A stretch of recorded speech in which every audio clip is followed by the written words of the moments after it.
Bismillahirrahmanirrahim. Assalamu alaikum and a very good morning. I am Dr. Farah, and on behalf of PGMI, I welcome you all to this webinar. I hope everybody is doing great and ready to apply for the January 2024 induction. I hope I'm clearly audible to everyone. If yes, a few of you can please raise your hands so that we may proceed. Okay, thank you. This webinar will guide you about how to apply for the upcoming induction session January 2024 and how to fill the online application form. By the end of this session, you will be able to fill the online application form. So without wasting any time, we will proceed first of all to the induction policy.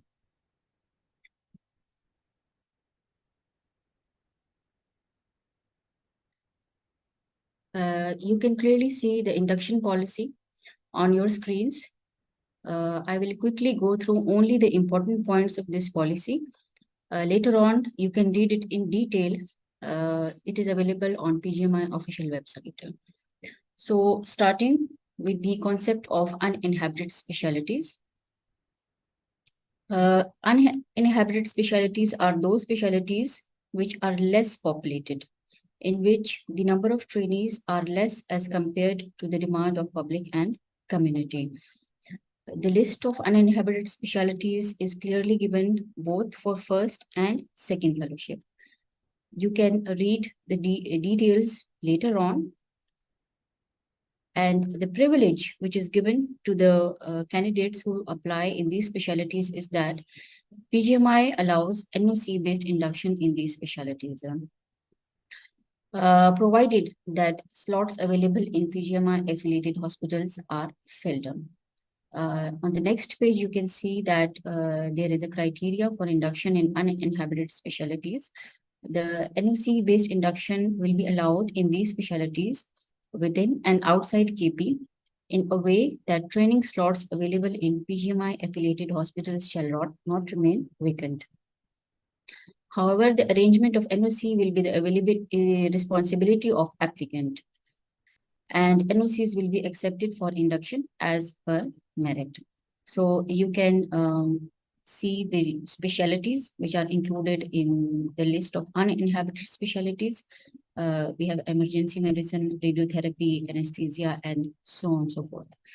This is the difference between uninhabited specialties and other specialties.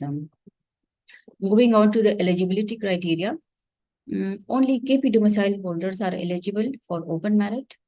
इसके अलावा हमारे पास disabled person और minorities की भी quota हैं, but that are by default included in open merit.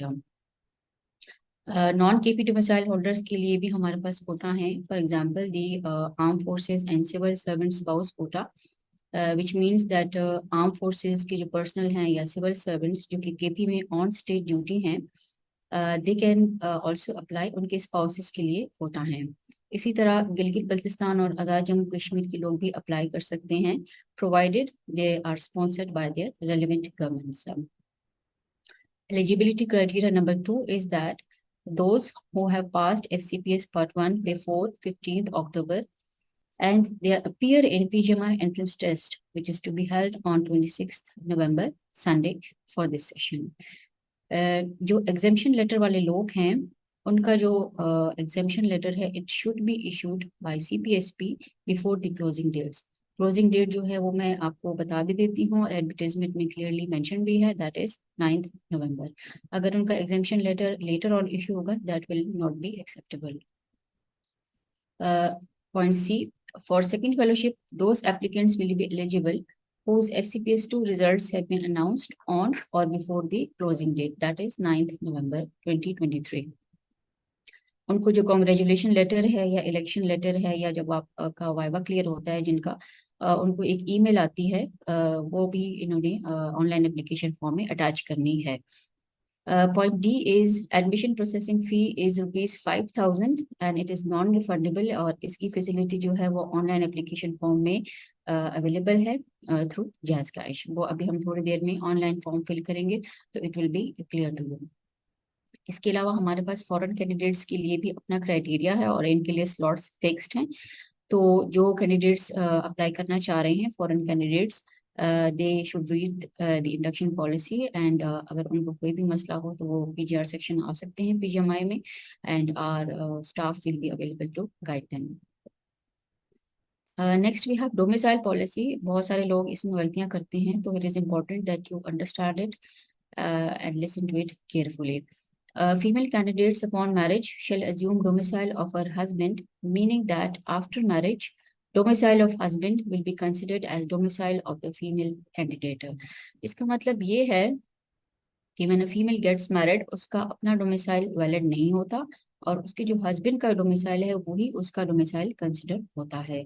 For example, there is a female and she is a KP domicile holder and she gets married to a Punjab domicile holder, then she is not eligible for this induction. But vice versa, if a female is a Punjab domicile holder and she gets married to a KP domicile holder, then she is eligible for this induction. Point B जो है, that is permanent address on CNIC of the applicants must be that of KPK. It is not possible कि अगर किसी का domicile KP का हो उस पे एड्रेस जो है वो परमानेंट एड्रेस आउटसाइड केपी का मेंशन हो। So permanent address on the CNIC must be that of KPK. In case of married females, the permanent address on CNIC of the husband must be that of KPK.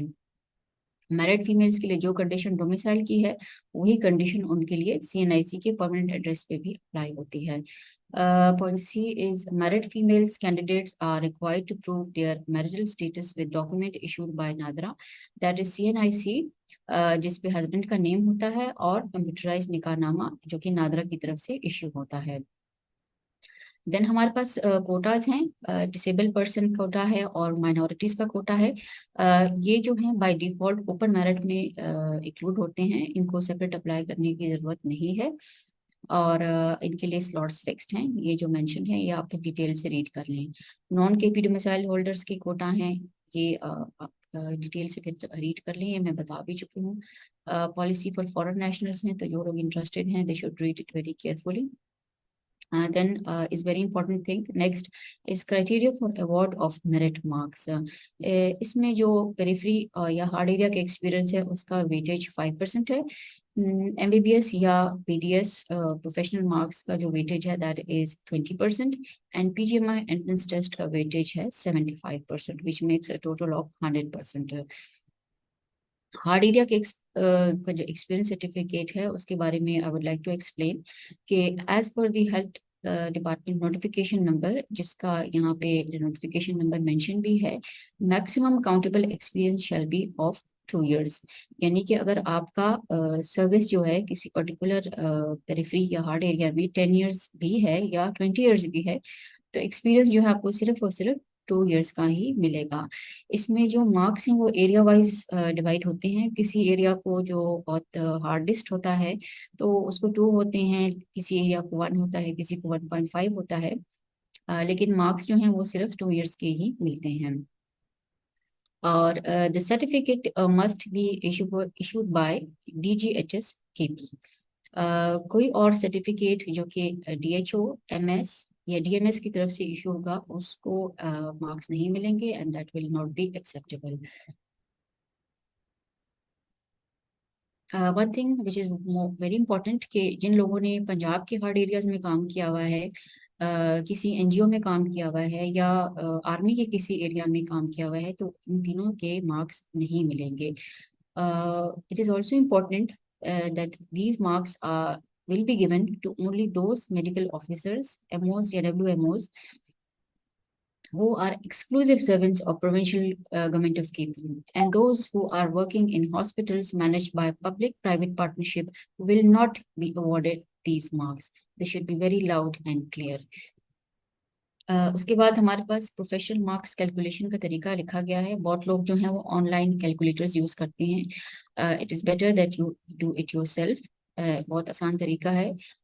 हर एक prof का जो marks obtained है उसको आप divide कर लें total marks से, and then you multiply it by 100, यानी कि आप उसका परसेंटेज निकाल लें हर प्रॉफ का, and then you add up all the percentages and then divide it by 4 or 5 as the number of profs may be। जो भी आंसर आएगा उसका 20% वेटेज आपकी फाइनल मेरिट लिस्ट की कैलकुलेशन में यूज होगा। Then we have got format of PGMI entrance test। हमारे पास 3 test categories हैं, medical specialities, surgical specialities and dental. जो कि मेडिकल स्पेशलिटीज वाले लोग हैं वो ऑनलाइन एप्लीकेशन फॉर्म में अपना टेस्ट कैटेगरी बहुत केयरफुली सिलेक्ट कर लें।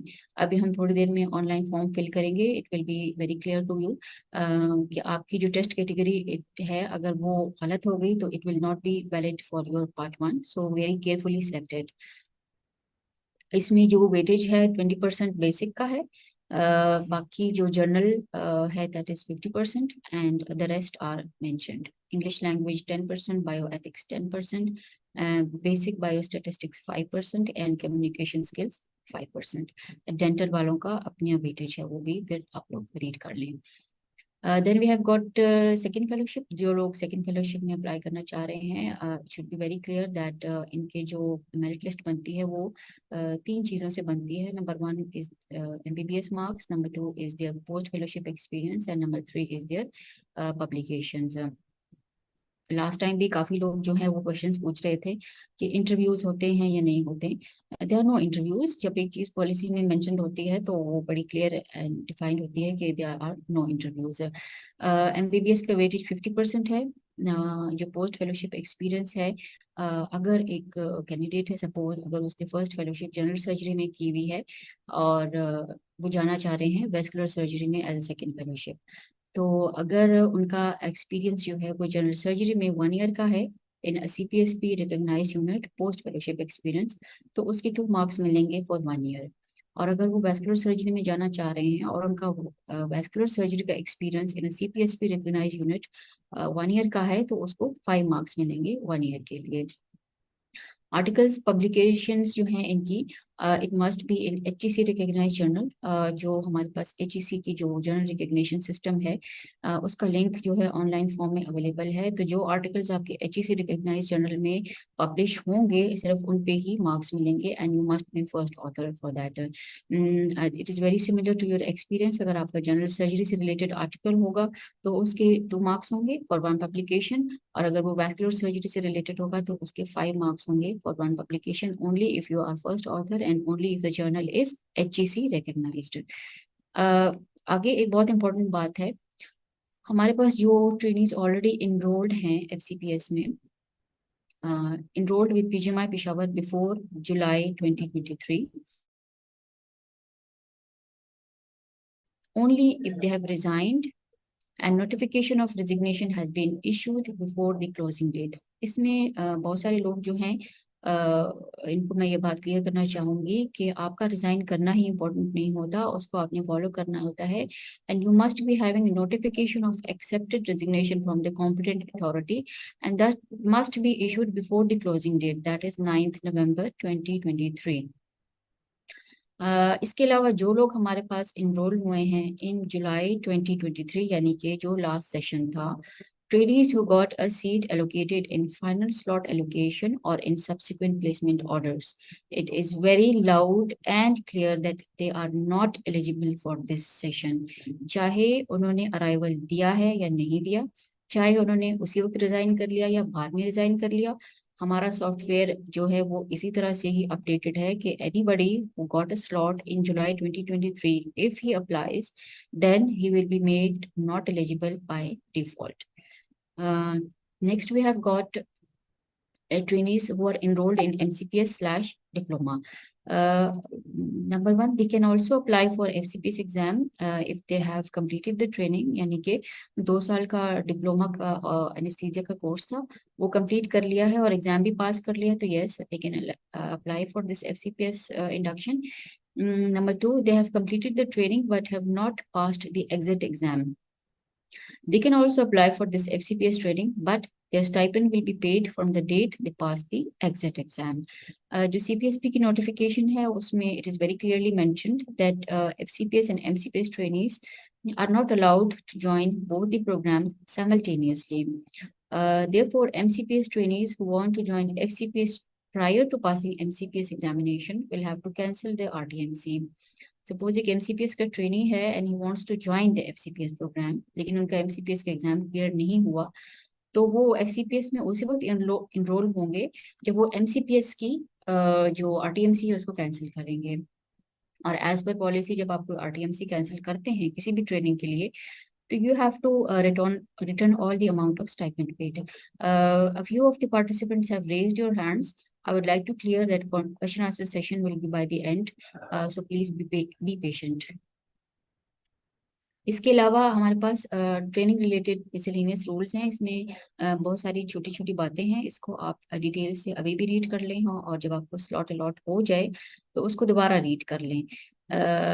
इसमें ये है कि इस डिटेल्स को ना पढ़ने की वजह से आप लोगों से गलतियां हो जाती हैं और फिर उसमें पेनल्टी लग जाती है. तो it is better to keep yourself updated by reading all these points.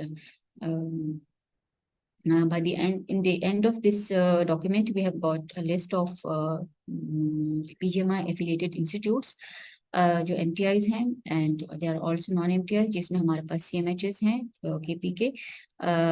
इसके अलावा हमारे पास private institutes हैं RMI, Northwest, Peshawar Medical College, Ahmedabad International Medical College and Women Medical and Dental College. ये share करते हैं stipend 50% KP की government देती है और 50% ये इंस्टीट्यूट्स को देते हैं. So this is the end of induction policy. Now we move on a step ahead and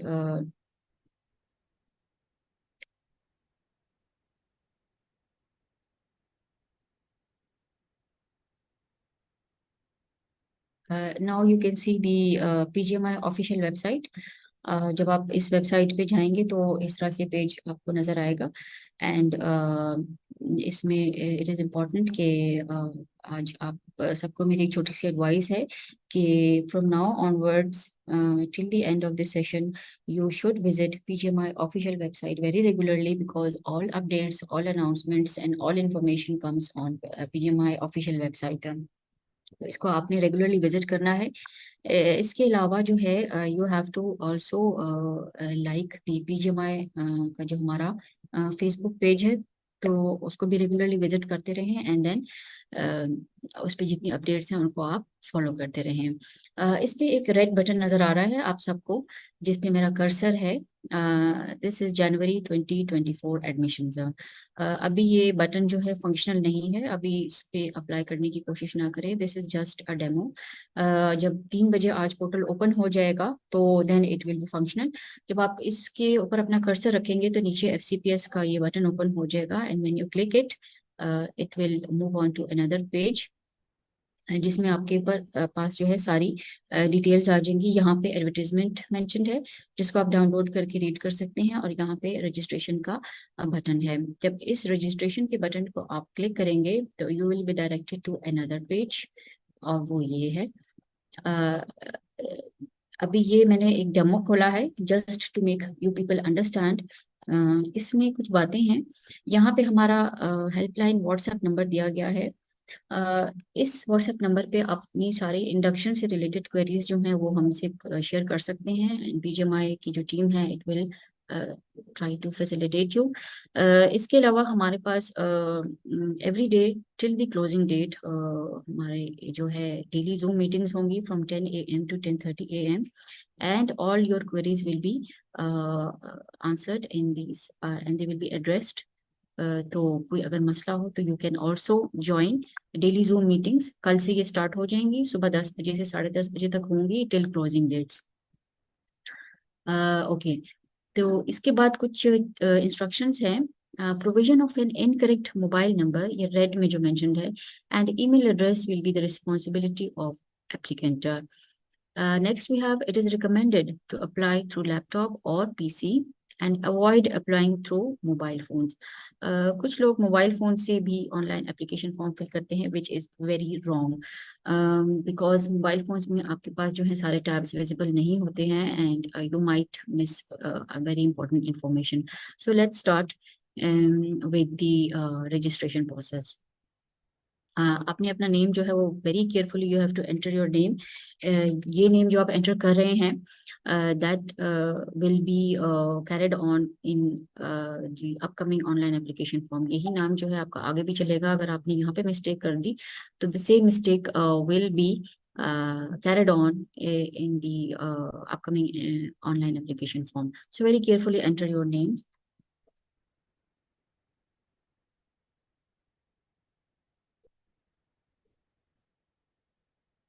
इसके बाद आप अपना CNIC ऐड कर लें।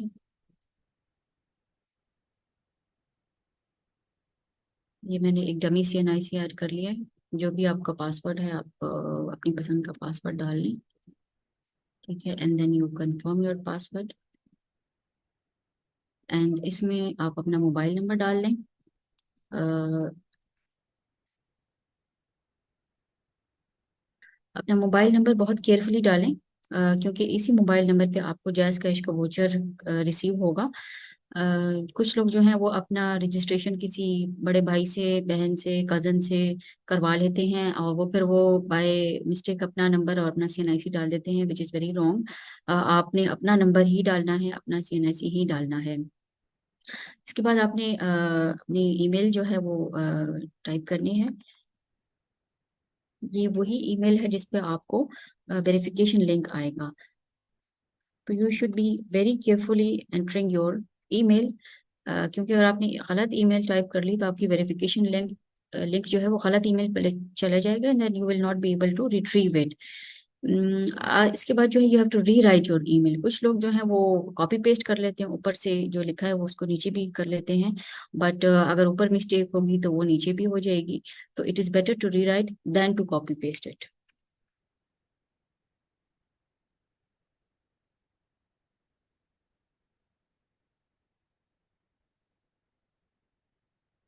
ये मैंने अपनी ईमेल आईडी जो है वो कंफर्म कर दी है, इसमें 2 दफ़ा लिख दी है। रजिस्टर का बटन क्लिक करने से पहले यू हैव टू चेक जितनी इंफॉर्मेशन आपने डाल दी है कि वो सही है या नहीं है। मोबाइल नंबर एक दफ़ा फिर देख लें, और ईमेल भी देख लें, and then you click on the register button.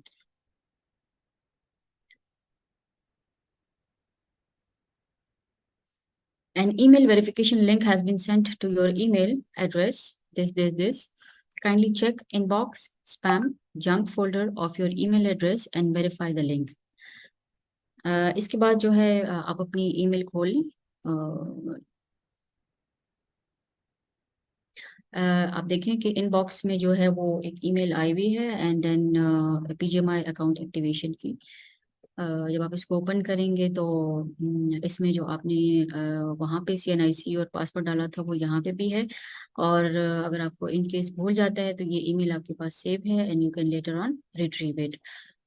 यहाँ पे मेंशन्ड है, please click here to verify and activate your email. आप यहाँ पे जब क्लिक करेंगे तो आपकी वेरिफिकेशन हो जाएगी। तो ये आपको you will be directed back to the same page. अब आपका CNIC और पासवर्ड आपके पास सेव है। You can fill your online application form in the same sitting, और अगर आपके पास टाइम नहीं है and you want to fill it later on, तो आपकी CNIC पासवर्ड तो वैसे भी सेव है, and you can log in from hair.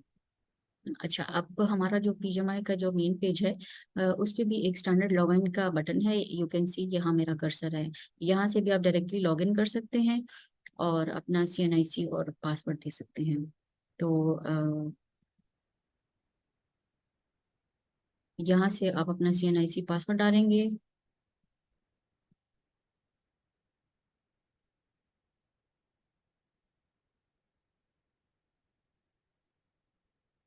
And you log in.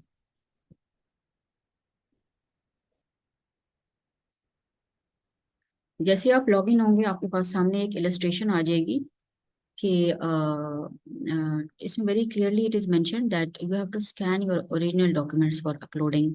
ये ग्रीन टिक आप देख रहे हैं, this is an original DMC. आपने इसको प्रॉपरली कैम स्कैनर से स्कैन करना है। आपने किसी भी फोटो कॉपी का स्कैन नहीं निकालना। आपकी जितनी भी फाइल्स हैं कैम स्कैनर से जब आप स्कैन कर लें तो वो जेपीजी में सेव होनी चाहिए। और it should be very readable, all your document should be very readable. क्योंकि हार्ड कॉपीज हम लेते नहीं हैं, तो अगर आप कोई ब्लर डॉक्यूमेंट अपलोड करेंगे तो of course we have no other option but to make you not eligible and to reject your application. तो वेरी क्लियरली कैम स्कैनर से आपने लेनी है, मोबाइल से पिक्चर नहीं लेनी। कैम स्कैनर डाउनलोड कर लें अपने फोन्स में और अपनी जो ओरिजिनल डॉक्यूमेंट्स हैं उनके स्कैन जो है वो निकाल के जेपीजे में अपने पास सेव कर लें लैपटॉप में। अच्छा, यहाँ पे आप देख लें दो बटन्स हैं एडवर्टीजमेंट के और इंडक्शन पॉलिसी के। जब आप इसको ओपन करेंगे तो एडवर्टीजमेंट आ जाएगी, इसको ओपन करेंगे तो पॉलिसी आ जाएगी and then you can read it for more details. यहाँ कुछ इंस्ट्रक्शंस हैं। The information provided should be correct and according to the best of your knowledge. To go to the next step click on the save and go button, go next button available on the top right of each page. यहाँ पे देखिए आप, ये save and go next का button है, ये आपको next page पे लेके जाएगा। Fields marked as red asterisks are required and mandatory and can not be left empty. इसके बगैर आपका एप्लीकेशन फॉर्म आगे नहीं जाएगा। Once the online form is submitted, printed copy of the form along with attached documents shall be submitted to PGMI office at the time of arrival report, if slot allotted. अभी आपने हमें कोई documents नहीं भेजने, अभी आपने सिर्फ wait करना है। अगर स्लॉट अलॉट हो जाए तो देन आपने हार्ड कॉपीज हमें भेजनी है। फिर हमारे पास जो है ये व्हाट्सएप नंबर दिया गया है जिस पे आप हम अपनी जो क्वेरीज हैं वो सारी हमसे शेयर कर सकते हैं। ओके, यहाँ पे एक टिक का बटन है।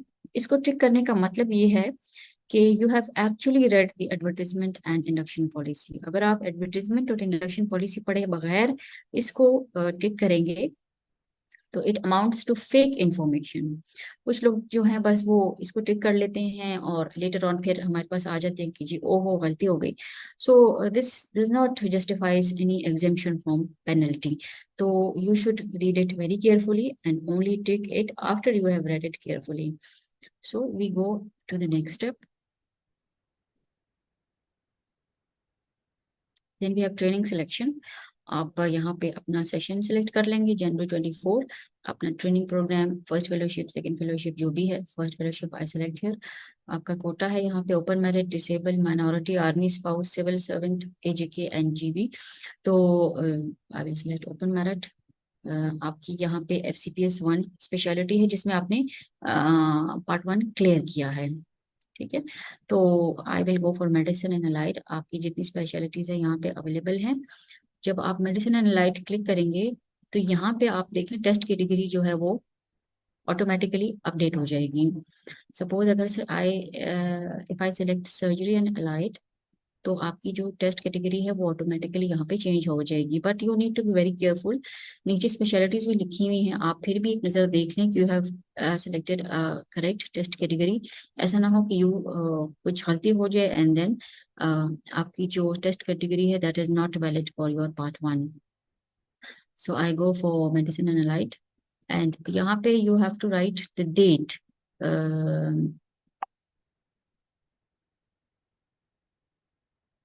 Date on at which the FCPS part 1 was qualified। इसको डालने के दो तरीके हैं, you can even type it and you can even select it from calendar. सो आप यहाँ पे कोई भी डेट लिख दें जब जो भी आपका पार्ट 1 क्लियर हुआ था। यहाँ से भी डाल सकते हैं और यहाँ पे कैलेंडर है, यहाँ से भी डाल सकते हैं। देन मूविंग ऑन, पेरिफेरी और हार्ड एरिया का एक्सपीरियंस है less than 12 months is equal to no experience. 12 months to less than 24 months is counted as 1 and 24 months or more is counted as 2। तो अगर मैं यहाँ पे 12 months to less than 24 months select करूँगी तो then I have to attach the experience certificate. यहाँ पे एक अटैचमेंट है जो आपको एक्सपीरियंस सर्टिफिकेट हार्ड एरिया का इशू होता है फ्रॉम DGHSKP, वो आपने यहाँ पे अटैच करना होता है। तो चूज फाइल, मैंने जो है वो अपने डेस्कटॉप पे डॉक्यूमेंट्स का एक फोल्डर बनाया हुआ है and then I have saved all my dummy documents over here. जो भी एक्सपीरियंस सर्टिफिकेट है वो मैंने उसको नेम किया है, JPG फाइल्स में ये सारी सेव हैं। उसको मैंने नेम किया है and I selected and I attach the experience certificate. It will be very easy for you. अगर आप इसी तरह की फोल्डर बना ले, डेस्कटॉप पे सेव कर ले, and then you name each and every document and double check it, because कभी कभार आप गलत रीनेम कर देते हैं, तो उसको खोल के एक दफा दोबारा चेक कर लें। नेक्स्ट स्टेप पे जाने से पहले आप जो है ऊपर एक नजर देख लें कि सारी information you have provided it correctly, and you go to the next step. जो पार्टिसिपेंट्स हैंड्स रेज कर रहे हैं, please be patient, all your questions will be answered by the end of the session. Then we move to the eligibility criteria. Have you completed 1 year house job and testimonials are available? Yes. Do you have a valid PMC PMDC certificate? Yes. Do you have a CPSP letter of congratulation for part 1? Yes. Do you have a valid KPK domicile as per induction policy? तो as per induction policy का मतलब ये है कि अगर female candidate है तो उनको अपने हस्बैंड का डोमिसाइल बताना है, अगर यस है तो यस, अगर नहीं है तो नो। तो then we have got, are you applying on army spouse, civil servant, AGK, GB, and quota? And if I am a KP domicile holder, I will select as no, because these quotas are for non-KP domicile holders. Then we have got PMC, PMDC expiry date. मैं इसमें एक date डाल रही हूँ। Suppose मेरी जो PMDC जो है दैट इज एक्सपायर्ड ऑन 2023। अब मेरी जो PMDC है वो एक्सपायर हो गई सितंबर में, 23 सितंबर को। तो ये मुझे एक इंडिकेशन दे रहा है कि your PMDC is expired and as such you are not eligible. Expired PMDC certificate पे आपकी इंडक्शन नहीं हो सकती। It is very loud and clear, so immediately apply for your renewal of PMC certificate. And if I here enter, अगर मैं यहाँ enter कर लूँ तो इट विल बी एक्सेप्टेबल। तो ये मैंने PMDC रजिस्ट्रेशन नंबर डाल दिया, और उसके बाद फिर हमारे पास कुछ अटैचमेंट्स हैं। House job certificate 1 for 6 months and house job certificate 2 for 6 months। कुछ लोगों के पास हम जो है वो 3 3 months के हाउस जॉब सर्टिफिकेट होते हैं, तो वो 3+3 का एक जगह सर्टिफिकेट का एक जगह स्कैन निकाल लें, मतलब 3 months का और 3 months और जो है एक जगह स्कैन निकाल के उसको एक अटैचमेंट में डाल दें। फिर 3 months और 3 months का एक जगह स्कैन निकाल के उसको दूसरे अटैचमेंट में डाल दें। तो अब मैं अपनी अटैचमेंट स्टार्ट करूंगी, हाउस जॉब सर्टिफिकेट 1 जो 6 months का है, और फिर मैं जो है house job certificate 2, and then PMDC registration certificate, ये अटैचमेंट्स हैं सारी।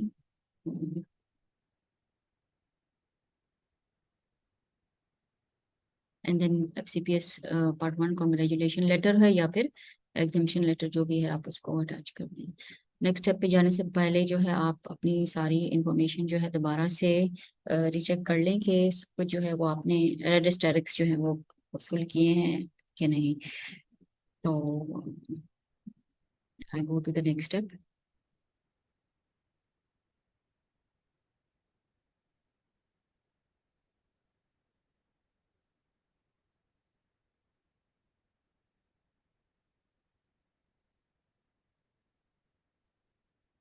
अगर ये थोड़ा सा टाइम लेता है तो इट्स ओके, कभी कभार कुछ हो जाता है प्रॉब्लम।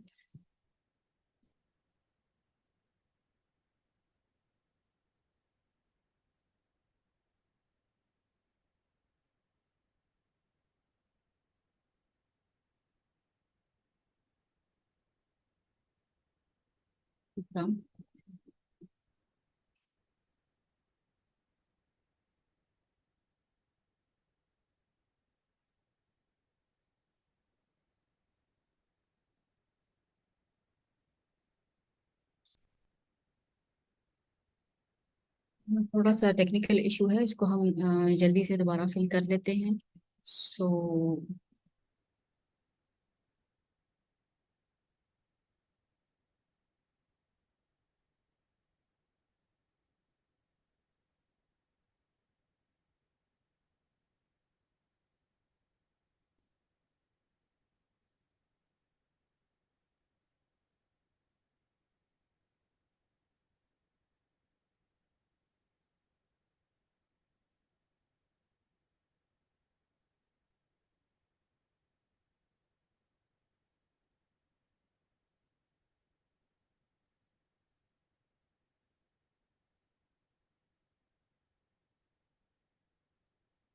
ओके, हो गया है।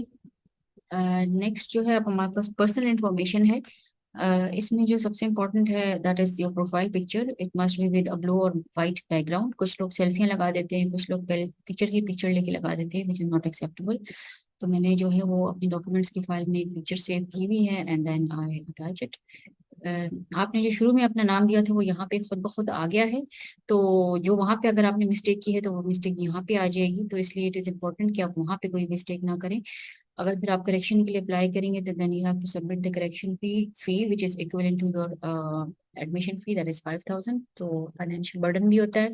So very carefully enter your name spellings. यहाँ पे आप फादर नेम एंटर कर लें and then your date of birth enter कर लें आप इसमें।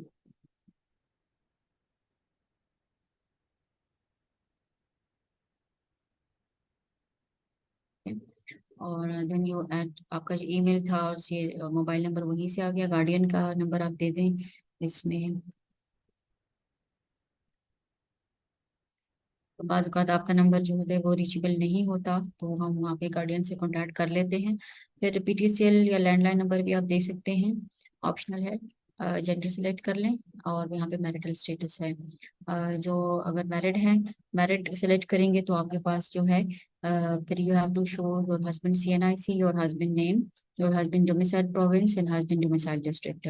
सो in order to save time I select as single. यहाँ पे फिर अपना डोमिसाइल का प्रोविंस सेलेक्ट कर लें and then your district select कर लें, whatever it is. Then we have got your permanent address की इंफॉर्मेशन मांगी गई है। It must be the same as on CNIC। जो भी है आपका वो CNIC पे एड्रेस है वो आप मेंशन कर लें इस पे। एंड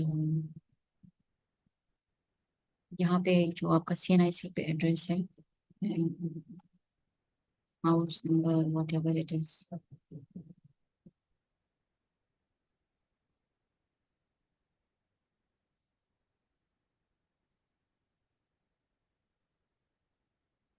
यहाँ पे आपने अपना एड्रेस मेंशन कर लिया।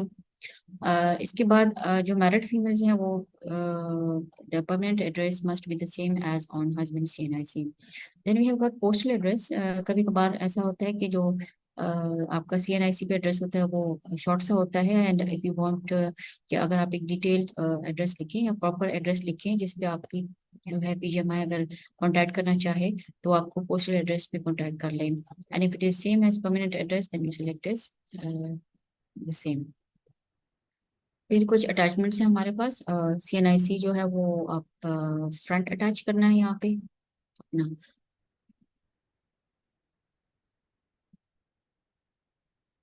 ये then we have got CNIC back side and then we have CNIC की जो एक्सपायरी डेट है। सपोज मेरे CNIC की एक्सपायरी डेट जो है वो ये है। ठीक है, तो ये मुझे इंडिकेशन दे रहा है कि your CNIC is expired and as such you are not eligible. So you should immediately apply for renewal and इसको क्या अगर मैं इस तरह करूंगी तो इट विल बी एक्सेप्टेबल। अगर डोमिसाइल है, डोमिसाइल की जो है वो फ्रंट साइड अटैच करनी है। फिर डोमिसाइल की यही बैक साइड अटैच करनी है। जब सारी अटैचमेंट्स हो जाएं, जब सारी इंफॉर्मेशन आप ऐड कर लें तो देन आप एक नज़र देख लें कि कोई रेड स्टैटिक वाली जगह या कोई ऐसी चीज़ तो नहीं है जो कि आपने गलत एंटर कर लिया and you want to change it. तो if you are satisfied then you go on to the next step.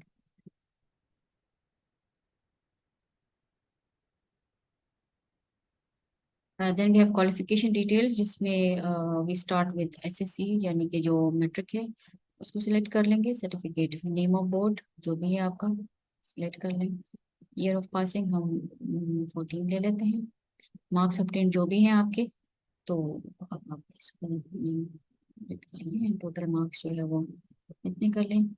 Percentage ये खुद कैलकुलेट कर लेगा एंड देन वो आपकी जो DMC है मैट्रिक की वो आप इसमें अटैच कर देंगे।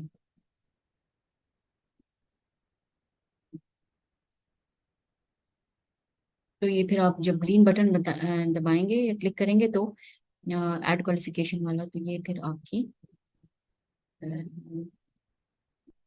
एंटर हो जाएगी और नीचे जो लिस्ट है इसमें आ जाएगी। ये देखिए जो मैंने एंटर किया था वो नीचे आ गया। अब यहाँ पर आपके पास अभी भी ऑप्शन है, तो कोई गलती हो गई है तो आप इसको डिलीट करके करेक्ट कर सकते हैं। फिर आप दोबारा ऊपर जाएंगे and then you select A levels जो था वो, मतलब वॉट एवर एफएससी है एचएससी जो भी है, बोर्ड अगर वही है तो ठीक है, नहीं ईयर फिर बहुत चेंज हो जाएगा बिकॉज 2 साल बाद होता है। तो मार्क्स आप इसमें एंटर कर लें। परसेंटेज ये खुद कैलकुलेट कर लेगा और डीएमसी आप जो है अटैच कर लें and then you add qualification. तो ये जिस तरह मैट्रिक का नीचे ऐड हुआ है लिस्ट में, इस तरह एफएससी के भी एंटर हो जाएगा। This is like this. जो भी इंफॉर्मेशन आपने एंटर की उसको अच्छी तरह देख लें, अगर गलती है तो you can delete it and you can correct it, अगर नहीं है तो ये move on to the next step. Now is your main important thing जो कि आपने अपनी प्रोफेशनल लेवल्स की सारी अटैचमेंट्स करनी है। यहाँ पे चाहे एमबीबीएस है चाहे बीडीएस जो भी है आप इसको सिलेक्ट कर लें। आप अपनी ग्रेजुएशन पाकिस्तान से है या फॉरेन है जो भी है सिलेक्ट कर लें। एग्जाम टाइप एनुअल है या सेमेस्टर है, अगर सेमेस्टर सिलेक्ट करेंगे तो आगे जो है वो फिर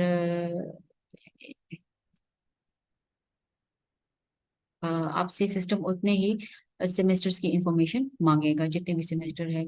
तो अगर आप एनुअल सेलेक्ट करेंगे तो आपके पास आगे जो है 5 ईयर एग्जाम विद 5 प्रॉफ्स हैं और फिर 5 year exam with first prof in 2 parts हैं। तो कुछ लोगों का जो पुराने लोग हैं वो इस तरह भी था, और उससे भी जो पुराने लोग हैं उनका 5 ईयर एग्जाम विद 4 प्रॉफ्स था। तो I select the latest one that is 5 year exam with 5 profs. Then we have professional level, यानी कि हम फर्स्ट प्रॉफ से स्टार्ट लेते हैं एंड नेम ऑफ इंस्टीट्यूट जो था that is your government college and then year of passing 17 and जो भी मार्क्स आपने ऑब्टेन किए हैं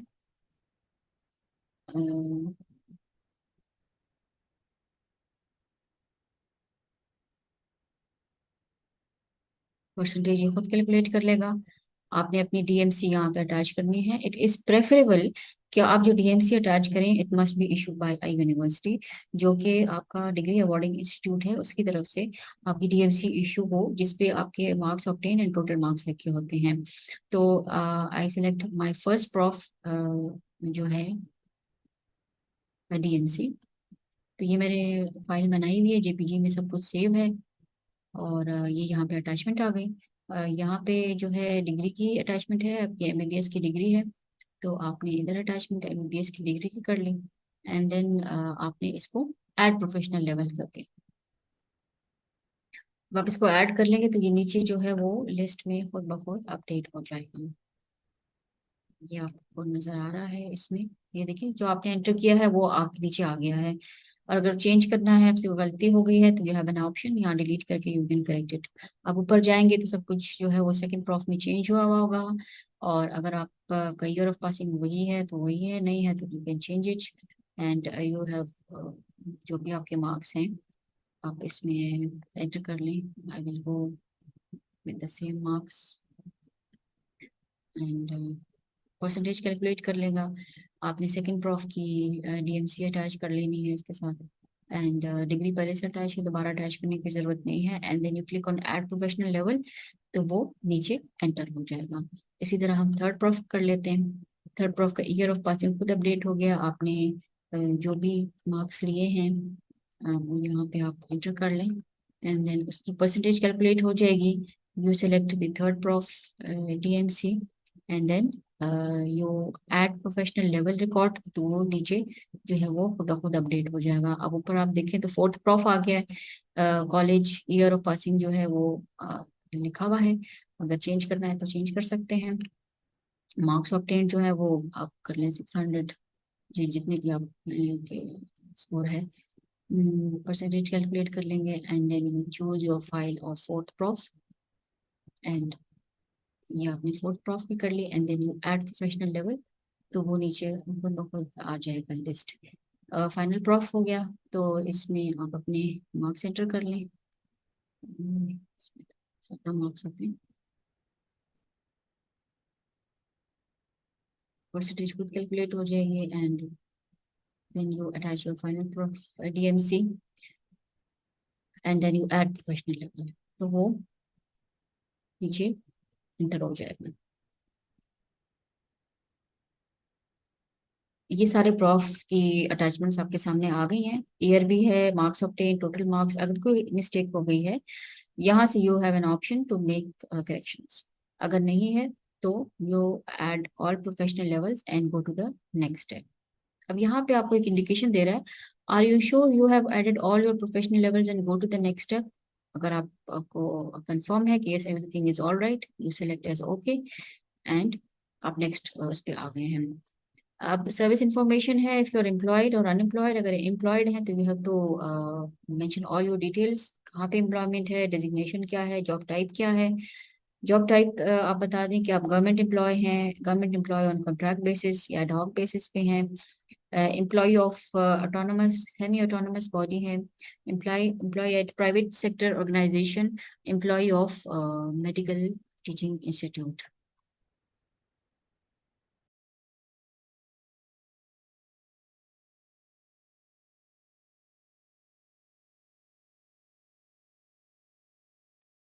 ओके। फिर ये आप यूएल अटैचमेंट कर लेंगे, और यहाँ पे आपने अपनी पोस्टिंग ऑर्डर अटैच करना है। अगर here I select unemployed and I go to the next।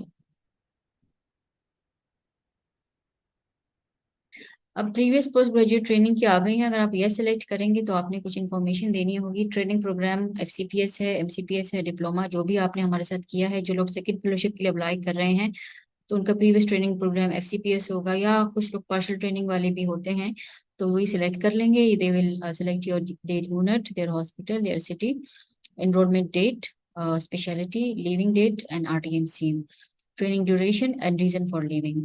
आपका जो रीजन है वो आपकी टर्मिनेशन भी हो सकती है, आपकी रेजिग्नेशन भी हो सकती है, और exit exam passed and current training. अगर टर्मिनेशन सेलेक्ट करेंगे तो you have to attach your termination letter over here जहाँ मेरा कर्सर है। और अगर रेजिग्नेशन अटैच वो करेंगे सिलेक्ट तो आपको जो है attach the notification of resignation by the competent authority.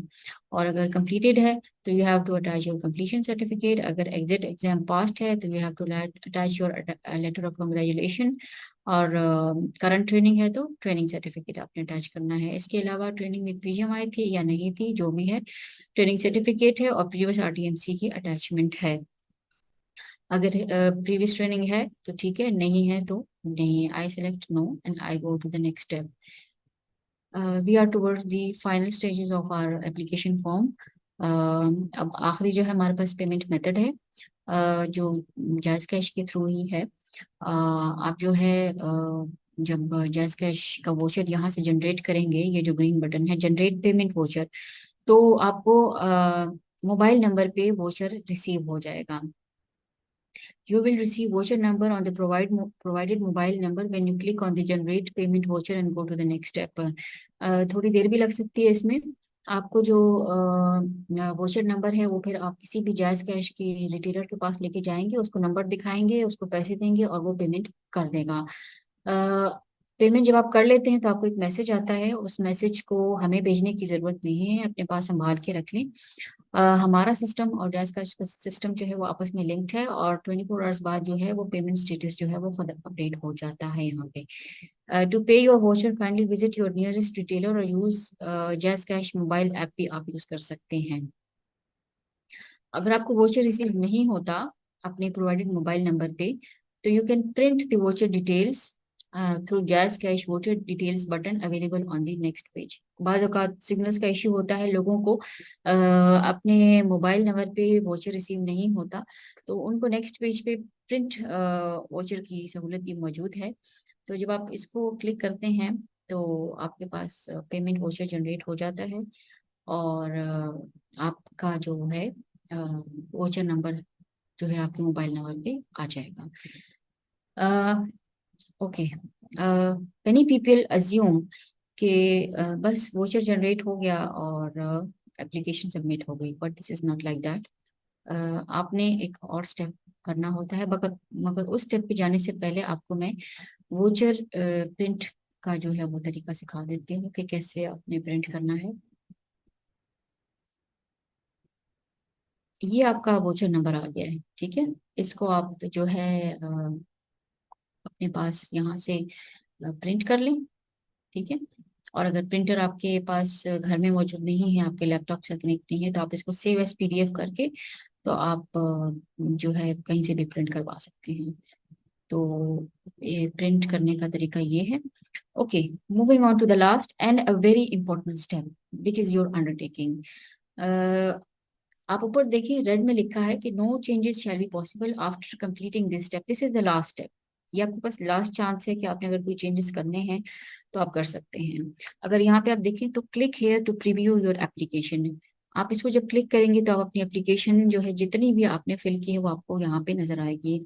ये भी एक बटन है और दूसरा ये भी बटन है।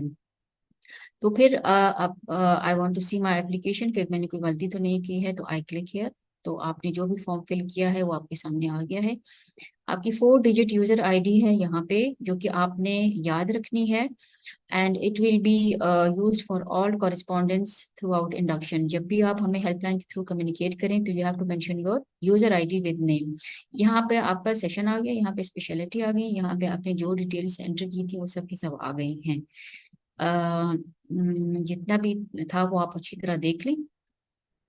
अगर कुछ मसला है तो यू हैव एन ऑप्शन, आप जाके उसको जो है करेक्ट भी कर सकते हैं।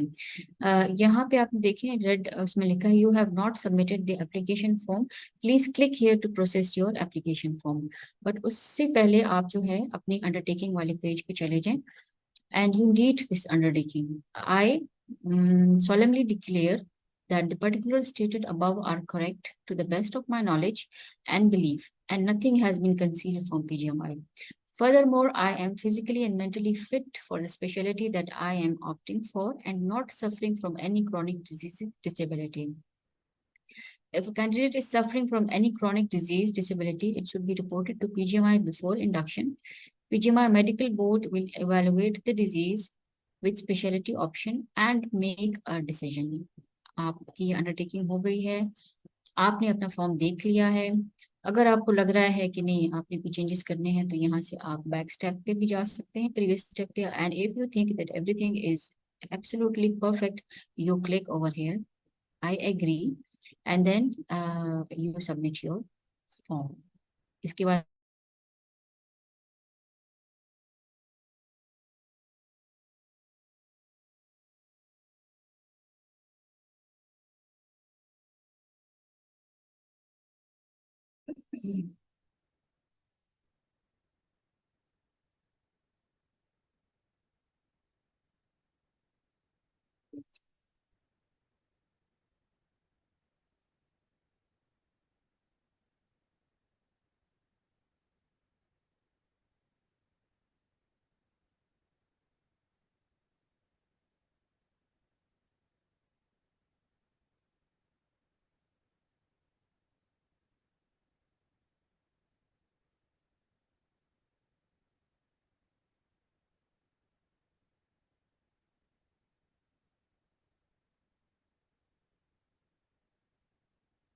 ओके, एप्लीकेशन फॉर्म मैंने सबमिट कर दिया है अंडरटेकिंग के बाद, और इसमें मुझे आ रहा है कि जी आपकी your application form has been submitted successfully.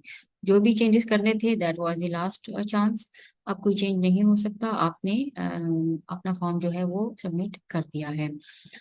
इसके बाद आप दोबारा अपनी ईमेल पे चले जाएं and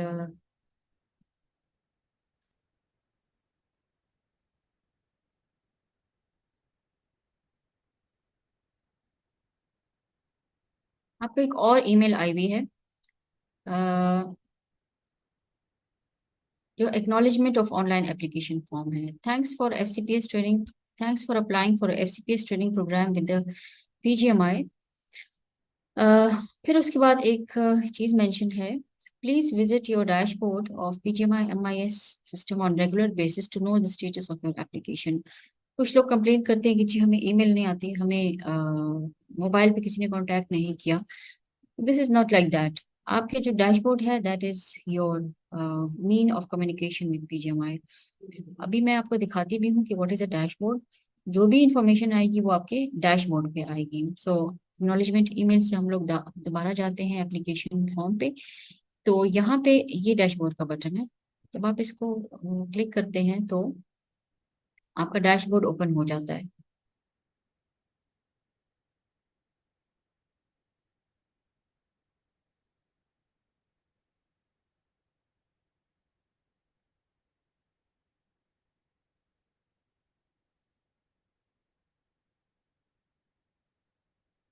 It might take a few minutes. Okay, आपका डैशबोर्ड ओपन हो गया है। ये आपका करंट सेशन एप्लीकेशंस के बारे में सारी डिटेल्स हैं। आपका नेम है, सेशन है, fellowship, quota, specialty, medicine and allied, payment status अभी यहाँ पे पेंडिंग है, लेकिन 24 आवर्स बाद जब आप पेमेंट कर लेते हैं उसके 24 आवर्स बाद ये खुद ब खुद अपडेट हो जाता है। तो अपना डैशबोर्ड चेक करते रहे हैं। अगर 24 आवर्स बाद भी ये पेंडिंग शो करता है तो हमें आप राब्ता करें हेल्पलाइन पे, तो we will sort it out. Form status submitted, marks verification and eligibility verification, ये दोनों फंक्शंस पीजीएमआई के हैं। पीजीएमआई की एक स्क्रूटिनी टीम होती है, जब वो आपकी मार्क्स की वेरिफिकेशन कर देती है तो यहाँ पे पेंडिंग के बजाय वेरीफाइड लिखा आ जाता है। जब आप वेरीफाइड लिखा आ जाए तो आप यहाँ से अपना फॉर्म ओपन करके देख लें कि कहीं पीजीएमआई ने आपके मार्क्स तो चेंज नहीं किए। इसी तरह एलिजिबिलिटी वेरिफिकेशन है। जब आप एलिजिबल हो जाते हैं तो you are marked as eligible, अगर नॉट एलिजिबल होते हैं तो you are marked as not eligible with remarks. अगर पीजीएमआई ने आपको नॉट एलिजिबल किया है या आपके मार्क्स चेंज किए हैं, then be ready for grievances committee meeting which is going to be held on 21st November at 9 a.m. in PGMI office. आप grievances committee की मीटिंग में आ जाएं with all your original documents and you have full right to support your point of view. Grievances committee की meeting जो final decision करेगी that will be considered as final. अगर आप अपना पॉइंट ऑफ व्यू उनके सामने एक्सप्लेन कर सकते हैं, वेल एंड गुड, नहीं कर सकते तो what ever is decided by the members of the committee that will be considered as final. अगर पीजीएमआई की स्क्रूटिनी टीम ने आपको 60% मार्क्स दिए हैं बट यू क्लेम कि आपके 70% मार्क्स हैं, yes you bring all your original documents and you prove it in front of the grievances committee meeting कि आपका पॉइंट ऑफ व्यू ठीक है और पीजीएमआई की स्क्रूटिनी टीम गलत है। जो भी कमेटी डिसाइड करेगी that will be considered as final. इसके अलावा कुछ लोग जो होते हैं, 2 पार्ट 1 वाले लोग होते हैं, किसी ने पार्ट 1 मेडिसिन में भी किया होता है और सर्जरी में भी किया होता है, तो वो लोग यहाँ से अपना दूसरा फॉर्म फिल कर सकते हैं। जब इसको फिल ओपन करेंगे आप तो आपके पास एक दूसरा फॉर्म आ जाएगा जिसमें अगर आपने सर्जरी में किया हुआ है दूसरा पार्ट 1 तो आप इसमें यहाँ से फॉर्म फिल कर सकते हैं। जब 2 पार्ट 1 वाले लोग होते हैं इनकी, ये यहाँ से आप देखें कि ये फॉर्म फिर से खुल गया है और आपने शुरू से आखिर तक दोबारा फिल करना है इस फॉर्म। जिन लोगों के 2 पार्ट 1 होते हैं उनकी फाइनल मेरिट लिस्ट तक दोनों स्पेशलिटीज इंक्लूडेड होती हैं, but before final slot allocation within 24 hours they have to surrender 1 slot. तो सरेंडर का तरीका जो है वो फिर वेबसाइट पे आ जाएगा। Okay, I will quickly go through the training selection for second fellowship.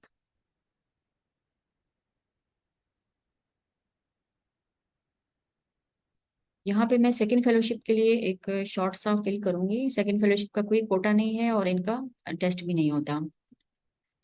Suppose मेरी लास्ट फेलोशिप अगर इसमें है, जनरल सर्जरी में है, एंड वो मैंने मेंशन करनी है, and then I have to write the date on which first fellowship viva was cleared. जब आपका वाइवा क्लियर होता है फर्स्ट फेलोशिप का तो आपने वो डेट यहाँ मेंशन करनी होती है।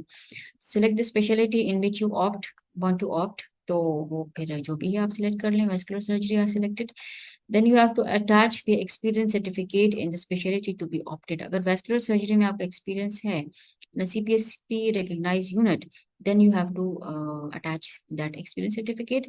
और अगर आपका जनरल सर्जरी में experience है तो उसकी अटैचमेंट यहाँ पे है। इसी तरह अगर आपका पब्लिकेशन वैस्कुलर सर्जरी में है और HEC रिकॉग्नाइज जर्नल में है तो वो यहाँ पे आप उसका फर्स्ट पेज अटैच कर लें if you are first author. और यहाँ पे आप क्लिक कर सकते हैं तो आपको वो HGRS की वेबसाइट खुल जाएगी and then you can search for your journal. And यहाँ पे आप जो है अपनी publication relevant to first fellowship attach कर सकते हैं। यहाँ पे अपनी पब्लिकेशंस का लिंक भी दे सकते हैं।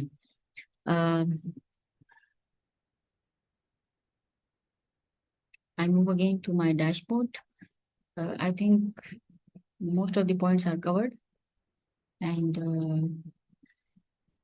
This is all from my side. अगर आप लोगों के क्वेश्चंस हैं तो we quickly start the question answer session.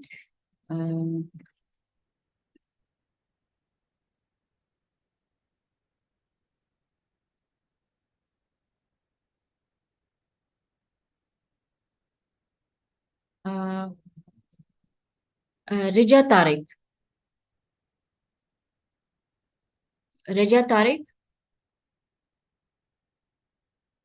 आपका कोई क्वेश्चन है?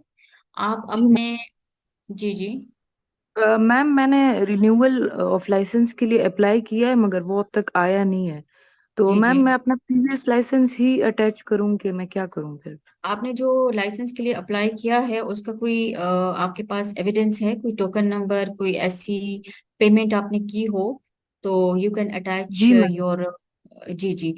आप अपना पुराना पीएमडीसी के साथ जो है ये एविडेंस जो है एक जगह स्कैन करके यू कैन अटैच इट।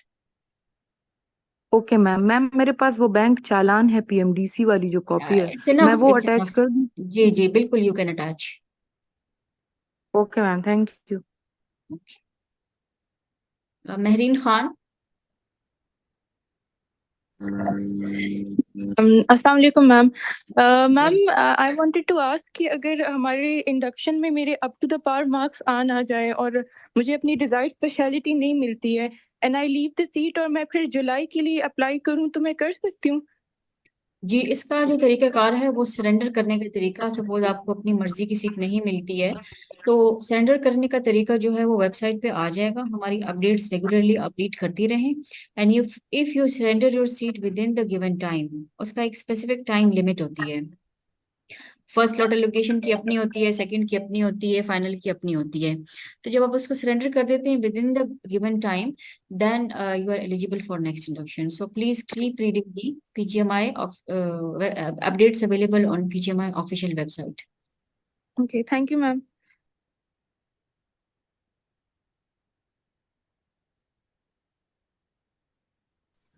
जी। फातिमा, फातिमा बीबी। अस्सलाम वालेकुम, मैं हबीबुर रहमान बात कर रहा हूँ। मुझे अनम्यूट कर दिया गया है। जी जी बोलें। मैडम, इस तरह मेरे दो क्वेश्चन हैं, छोटे से हैं। जी फर्स्ट इज के डेट ऑफ पासिंग एफसीपीएस जो है वो हम लेटर ऑफ कॉन्ग्रेचुलेशन के ऊपर जो डेट है हम वो डालेंगे। जी जी बिल्कुल। अच्छा। एंड दूसरा ये है कि मैडम, अगर if there is a married female और उसके सीएनआईसी में मैरिड स्टेटस नहीं शो हो रहा, जी, कि अगर ये यानी मैरिड वो नहीं है, उनका सीएनआईसी नहीं अपडेट हुआ हुआ, तो जी व्हाट जी। Will be criteria for that? उनका कंप्यूटराइज निकाह नामा है। जी जी बिल्कुल है। बस either you attach your the CNIC with husband name or you attached computerized निकाहनामा issued by NADRA, तो दोनों अ, एक्सेप्टेबल है। ठीक है, असल में ये है कि ठीक है, उसमें ऑप्शन नहीं था जिस तरह आप हमें लेके जा रही थी ना मैरिड में, तो देयर जी वाज नो जी। ऑप्शन ऑफ कंप्यूटराइज निकाहनामा। तो मैं नहीं वो, हस्बैंड के सीएनआईसी के साथ ही निकाहनामा अपने वो अपलोड करूं एक ही साथ रख नहीं के? नहीं वो तो मैंने टाइम सेव करने के लिए जो है डिटेल में मैं नहीं गई मैरिड फीमेल का। लेकिन जब आप उसको फिल करेंगे तो there is a separate attachment for computerise निकाहनामा, और आपको फिर इट विल बी विजिबल। अच्छा, प्रीवियसली उसमें ये हुआ था कि जिन्होंने कंप्यूटराइज निकाहनामा भी वो किया था, अटैच किया था, उनको भी ग्रीवेंस कमेटी में बुलाया गया था। विल द नहीं वो सिमिलर बी? फिर इस तरह होगा कि वो जो कंप्यूटराइज निकाहनामा नहीं होगा उनका, वो मौलवी साहब की तरफ से जो इशू होता है वो होगा जब भी हमने ग्रीवेंसेस में बुलाया उनको। ठीक है। Thank you so much ma'am, thank you so okay much, जी। You can mute me. Okay. Shanze Khan. अस्सलाम वालेकुम मैम। वालेकुम सलाम। जी जी। मैम, मेरा अनम्यूट हो गया, so I am asking the questions.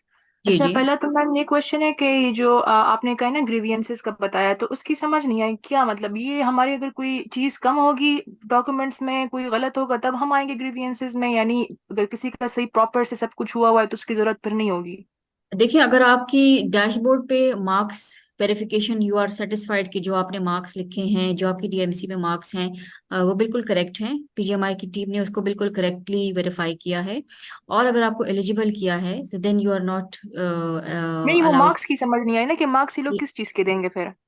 देखिए, ऐसा होता है वालेकुम कि जब सलाम। आप अपने एमबीबीएस के वालेकुम सलाम मार्क्स सर। एंटर करते हैं ना, ठीक ठाक जी, तो ठीक ठाक। हमारी वेरिफिकेशन जो टीम है वो देखती है कि वो आपकी जो डीएमसी है उससे मैच कर नादर रहा है और कि नहीं कर रहा है। अस्पताल ठीक की है। दर्शम जवाब याद चक्कर शमा। सपोज कुछ लोग जो हैं वो ज्यादा एंटर कर लेते हैं, कुछ कम एंटर कर लेते हैं, तो हम उसको करेक्ट करते हैं। आपने सिर्फ और सिर्फ अपनी डीएमसीज के साथ उन मार्क्स को मैच करना है। ठीक है।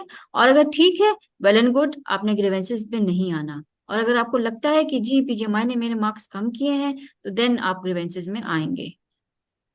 अच्छा सही है। और एक और क्वेश्चन मैम, ये जो पीएमडीसी का आपने बताया कि इसकी जो जी जी। लाइसेंस होता है ना, कि जब तक वो एक्सपायर्ड हो तो आप इंडक्शन में नहीं बैठ सकते ना, तो अब जो बिल्कुल। हमने अप्लाई किया हुआ है काफी टाइम से उसके लिए पीएमडीसी सर्टिफिकेट की लाइसेंस के लिए, जी और अभी तक जी जी। इन्होंने इशू नहीं किया ना, अभी 20 डेज हो गए हैं कि मैंने अप्लाई किया हुआ है। ओके। तो उस सूरत में फिर क्या हो सकता है अगर हमारा लेट हो गया तो, आपने ड्यू डेट से? रिन्यूअल के लिए एक बैंक चालान जनरेट किया होगा रिन्यूअल के लिए। जी तो जी। आप जो है अपनी पुरानी पीएमडीसी सर्टिफिकेट और बैंक चालान का एक जगह स्कैन निकाल के, तो हम्म। वो अपलोड कर दें। Okay. Okay thank you ma'am. और दूसरा मैम, ये जो आपने कहा है कि भी अपने डॉक्यूमेंट्स नहीं भेजने जब तक हम स्लॉट्स अवेलेबल ना हो ना, तो जी इसकी जी। समझ नहीं, ये किस आपके किस स्लॉट्स की बात कर रही हैं? ये जब आपकी इंडक्शन हो जाती है, आपको स्लॉट मिल जाता है, अच्छा अपने अच्छा। पसंद का यूनिट मिल जाता है, तभी आपने अपनी हार्ड कॉपीज लानी होती हैं। अभी आपने हार्ड कॉपीज में पीजीएमआई में कुछ भी सबमिट नहीं कराना, सब कुछ ऑनलाइन है। चाहे आप ओके पाकिस्तान में ओके। बैठे हैं, चाहे पाकिस्तान से बाहर बैठे हैं, you can apply online. Okay ma'am, thank you so much, you can unmute me now. Excuse me ma'am. जी जी। मैंने ये पूछना था कि सब स्पेशलिटीज का एक ही दिन टेस्ट होगा या डिफरेंट होगा? आप पार्शल ट्रेनिंग वाले हैं? मैं ये आप पूछ रहा हूँ कि मेडिसिन एंड एलाइड वाला का भी 26 नवंबर को होगा और सर्जरी एंड एलाइड वाला का भी जी होगा कि जी जी, नहीं? सबका सबका टेस्ट एक ही दिन होता है। तो फिर जो आपने कहा कि अगर कोई दो स्पेशलिटीज के लिए अप्लाई करता है ना, तो जी उसका जी। क्या सीन होगा? मतलब वो टेस्ट तो वो या जो तो है मेडिसिन। टाइमिंग्स डिफरेंट होते हैं, वो हॉल्स डिवाइडेड होते हैं। तो फिर ये है कि सपोज अगर एक सेशन में सर्जरी का होता है, तो साथ में डेंटल वालों का हो रहा होता है। तो और फिर बाद में जो है वो मेडिसिन वालों का होता है। तो टाइमिंग्स जो है वो कोइंसाइड नहीं करते। आप पहले मेडिसिन का दे देंगे और फिर आप सर्जरी का दे देंगे। Okay thank you ma'am. जी। और कोई क्वेश्चंस हैं तो प्लीज।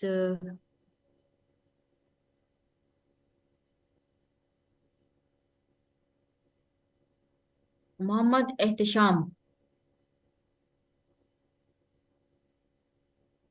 शकील अहमद, डॉक्टर रहमत,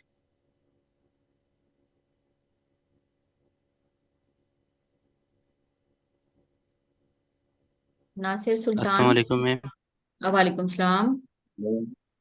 जी जी।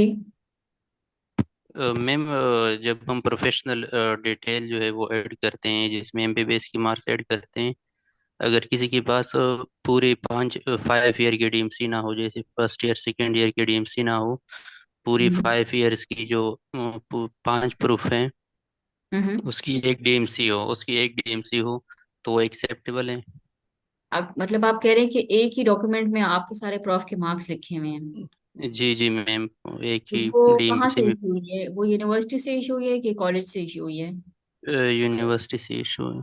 बस ठीक है, दैट इज एक्सेप्टेबल। आप अपना वही डॉक्यूमेंट जो है वो सब जगह पे लगा दें। और अगर आपके पास third fourth and final proof की अलग अलग से डीएमसी मौजूद है, तो वो अलग से लगा दें, और फर्स्ट एंड सेकंड में आप वो कंबाइंड लगा दें। अच्छा, पूरी एक डीएमसी लगवा सकते हैं मैम पूरी जी जी। उसमें? आपकी कौन सा कॉलेज है, मेडिकल कॉलेज? मैम ये एसरा यूनिवर्सिटी से। हाँ जी, सही है, जी, बस ठीक है, वो आप अटैच कर लें फिर। ठीक है। हेलो।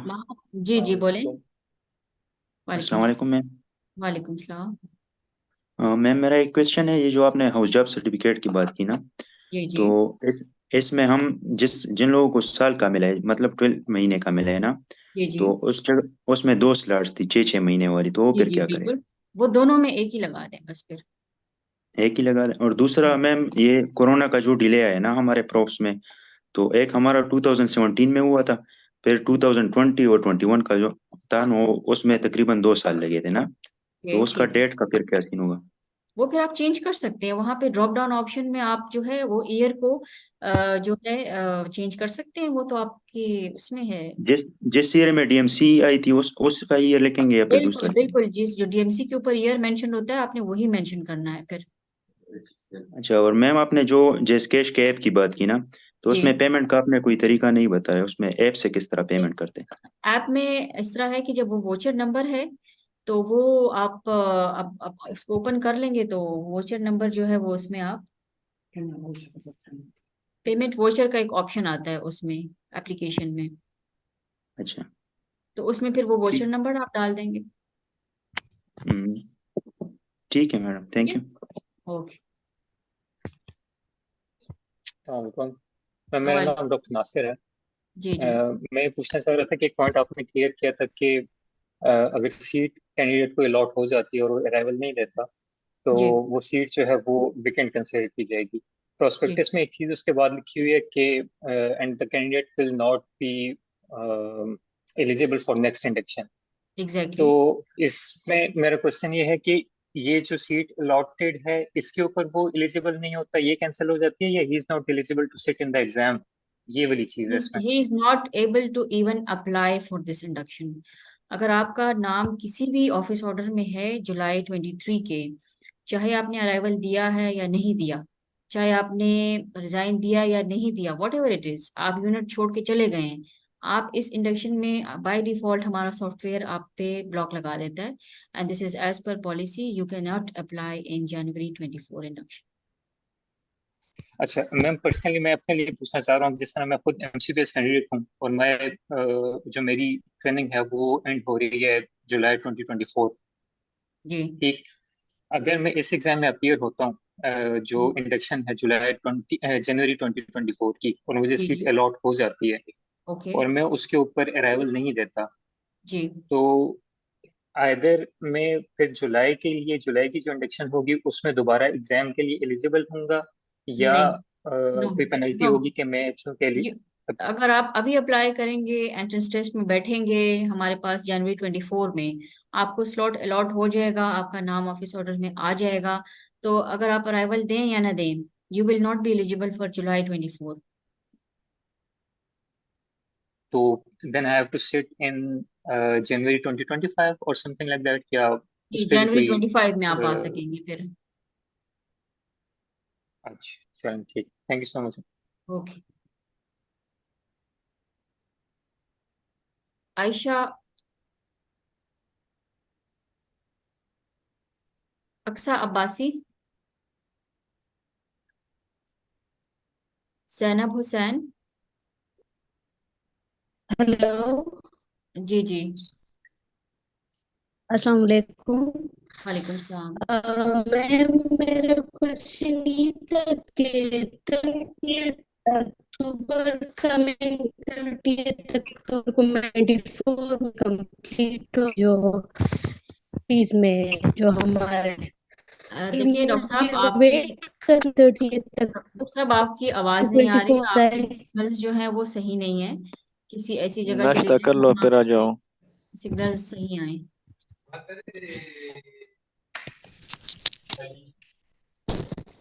हेलो। जी जी बोलें। अस्सलाम वालेकुम। जी अस्सलाम वालेकुम आवाज मैडम। आपकी आ रही है, जी जी बोलें। जी मैडम, मैंने काइंडली आपसे पूछना था कि जो मैरिड कैंडिडेट्स हैं उसमें जाहिरा आप आगे प्रोसेस में मुझे पता नहीं चला कि अगर आवाज नहीं आ रही है आपकी। I can not hear you doctor साहब, I can not hear you. KPK का एड्रेस अपडेटेड नहीं है, अप्लाई नहीं कर सकती? मैं डॉक्टर कह रही साहब हूँ आई कैन नॉट अगर हेयर अगर मैरिड यू। कैंडिडेट का जी जी जी जी, आप बोले, रिपीट जी योर अगर क्वेश्चन। अगर मैरिड कैंडिडेट हैं और उनका अपना परमानेंट एड्रेस केपीके का है और हस्बैंड का अपडेटेड नहीं है और डोमिसाइल भी हस्बैंड का नहीं है, तो वो अप्लाई कर सकते हैं? डोमिसाइल आप कहाँ की, डोमिसाइल आपका कहाँ का है? डोमिसाइल केपीके का और हस्बैंड का मेरा, डोमिसाइल बट कहाँ का मेरा है? डोमिसाइल अब्बू के साथ नहीं, आपका, आपके हस्बैंड का डोमिसाइल क्या है? बना है, but now I am married और मैं नहीं, आपके हस्बैंड का बना हस्बैंड, हुआ ही नहीं है, हस्बैंड का बना हुआ ही नहीं है। तो बना हुआ ही नहीं है। जी तो जी। वो फिर अर्जेंट बेसिस पे बनवा लें, because it is very important. ये तो एलिजिबिलिटी क्राइटेरिया है। मतलब कि कंपलसरी है हस्बैंड का सीएनआईसी पे केपीके का एड्रेस और एग्जैक्टली। हस्बैंड का डोमिसाइल डोमिसाइल भी कंपलसरी है, या सिर्फ सीएनआईसी पे एड्रेस जो है वो अपडेट? नहीं नहीं, CNICP जो परमानेंट एड्रेस है, it must be of KP and domicile must be of KP। करा लें। ठीक है, गॉट इट। हेलो जी जी हेलो। जी जी, बोले, आपकी आवाज आ रही है, आप बोले।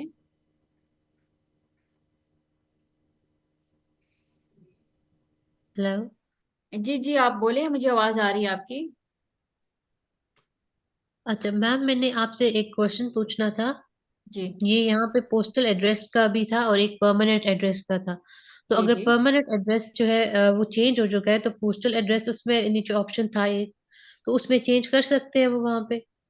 बिल्कुल। आपका जो पोस्टल एड्रेस का मतलब ये है कि अगर PGMI आपको कोई लेटर वगैरह भेजती है तो वो पोस्टल एड्रेस पे आपको मिल जाए। परमानेंट एड्रेस तो CNIC वाला होता है ना, जो कि CNIC जी पे जी। लिखा होता है। बाज औकात वो शॉर्ट सा होता है, तो वो आप वही लिख दें जो CNIC पे है परमानेंट एड्रेस, लेकिन पोस्टल एड्रेस आप वही लिखिए जहाँ पे अभी आप करंटली रिजाइड कर रहे हैं, जहाँ पे एक आपको और कोई क्वेश्चन। लेटर वगैरह मिल जाए। जी मैम, एक और क्वेश्चन है कि वहाँ पे स्पेशलिटीज में सर्जरी एंड अलाइड और साथ में जैसे रेडियोलॉजी का अलग अलग मेंशन था। जी तो जी। उसमें फिर अगर जैसे मेरा रेडियोलॉजी में था, तो फिर मैं उसको सर्जरी एंड अलाइड में करूंगी या फिर रेडियोलॉजी में? No no no, it is not like this. आपको मैं दिखा भी देती हूँ। जब आप ये मिस्टेक काफी लोग करते हैं, लेकिन इट शुड बी क्लियर कि ये इस तरह से नहीं है। आप जब फिल करते हैं ऑनलाइन फॉर्म, तो आपके पास ये आपको स्क्रीन शेयर नजर आ रहे हैं। जी जी। हाँ, तो ये मैं आपको दिखा देती हूँ कि आप ये मिस्टेक बिल्कुल भी ना करें। ये January 24 है, ट्रेनिंग प्रोग्राम ऊपर मेरिट। आप ये देखें, यहाँ पे FCPS स्पेशलिटी नजर आ रही है आपको। जी जी। ये डायग्नोस्टिक रेडियोलॉजी है, ठीक है। आपकी पार्ट 1 आपने रेडियोलॉजी में किया है। जी हाँ, ये जब आप सिलेक्ट करेंगी ना, तो इधर देखिए, यहाँ जहाँ मेरा कर्सर है, यहाँ पे सर्जिकल जी स्पेशलिटी में आपकी खुद अपडेट हो जाएगा टेस्ट कैटेगरी। यहाँ जी। पे आपने बिल्कुल भी सर्जरी एंड अलाइड नहीं सिलेक्ट करना, बिकॉज आपका पार्ट 1 जो है वो डायग्नोस्टिक रेडियोलॉजी में है। ठीक है। ठीक है। जी डायग्नोस्टिक रेडियोलॉजी वाले जो हैं वो टेस्ट कैटेगरी सर्जरी वाली देते हैं। या आप नीचे देखें जहां मेरा कर्सर है, इधर भी मेंशन्ड है जी। Diagnostic radiology.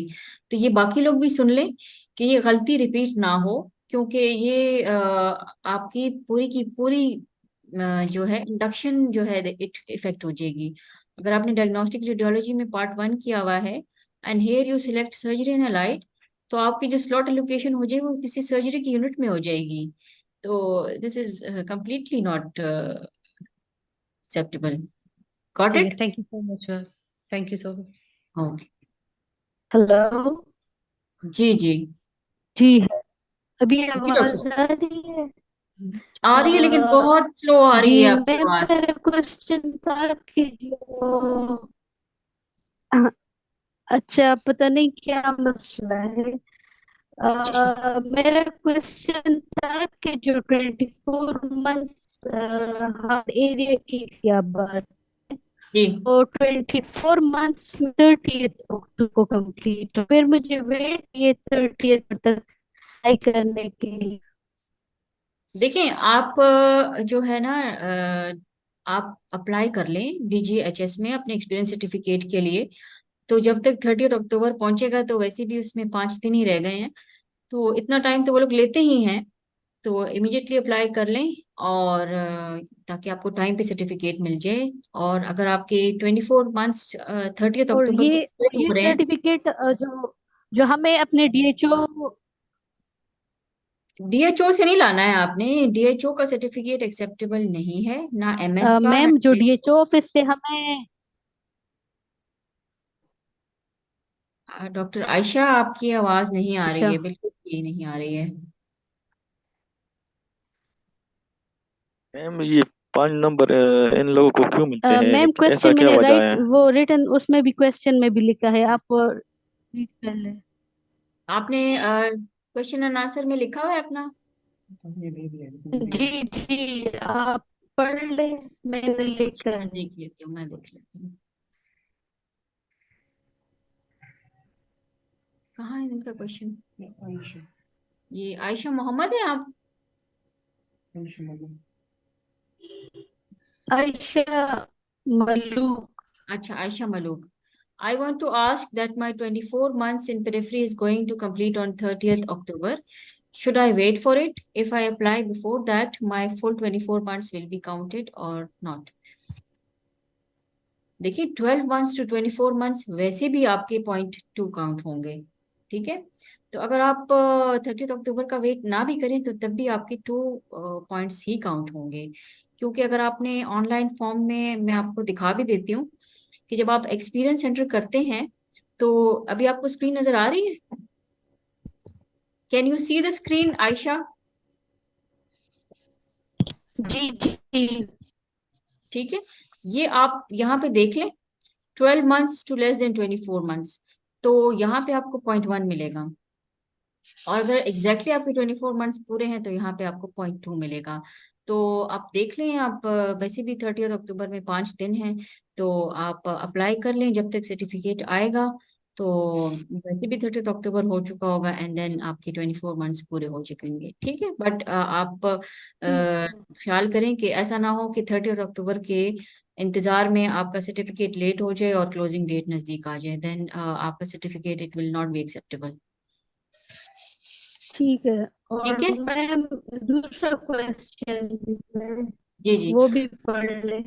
And if I apply on 1st November or onward, will they consider my complete 24 months?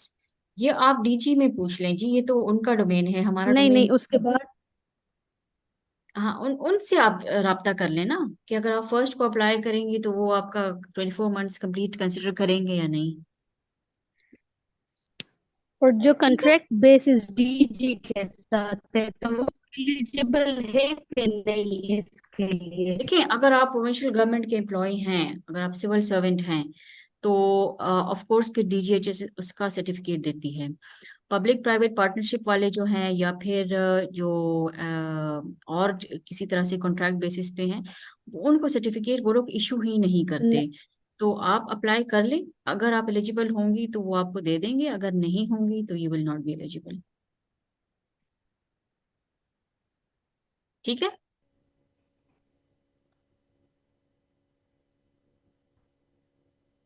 Hello अस्सलाम वालेकुम।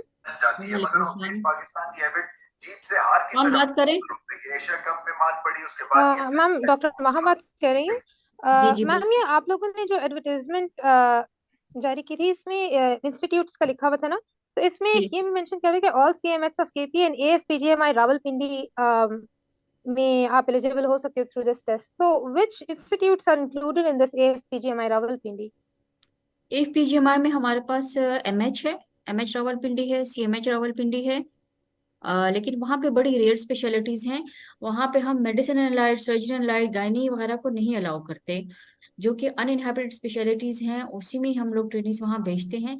But after the slots available in KPR field. Okay and madam अगर हम लोगों ने suppose if I have surgical and light में FCPS मैंने दिया हुआ है, जी जी। And if we want to opt for those seats, तो हमारा यही एफसीपीएस काउंट होगा इसके लिए? मतलब कौन सी अनहैबिटेड सीट्स हैं जो कि वहां पे फिर हम देखिए आपका ले सकते हैं पॉइंट या सर्जरी एंड अलाइट में है ना, ठीक है, जी जी।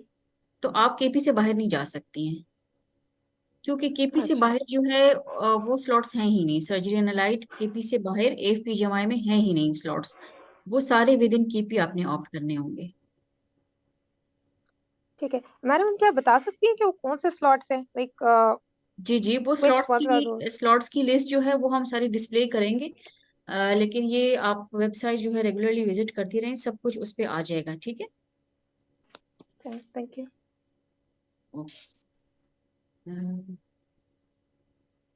हसन रहमान, जैनब हुसैन, हाशिम कुरैशी, आप लोग अपने आप को माइक को अनम्यूट कर ले पहले, फिर आप लोगों की आवाज आएगी मुझे। Can you hear me ma'am? जी जी बोले। मैम मेरे दो क्वेश्चंस हैं। एक तो ये कि मेरे पास डोमिसाइल है जी फोटोकॉपी उसकी, राइट? मेरा जो जी ओरिजिनल है वो मिसप्लेस हो गया मेरे से, तो या तो मैं उसको अप्लाई कर दूं दोबारा डोमिसाइल बनाने के लिए, या तो मैं अपना फोटोकॉपी वाला अपलोड करूं। तो मैं अभी देखिए दो तरीके हैं। इसके दो तरीके हैं, या तो आप इमीडिएटली अप्लाई कर लें डोमिसाइल रिन्यूअल के लिए, या तो आपके पास जो फोटो स्टेट है उसको किसी अटेस्टेशन करवा लें ग्रेड 17 एंड अबव के ऑफिसर से, एंड देन इवन ठीक है that you can attach it. But be careful, अगर एक चीज पॉसिबल है, अगर आप अर्जेंटली अप्लाई कर सकते हैं तो वेल एंड गुड।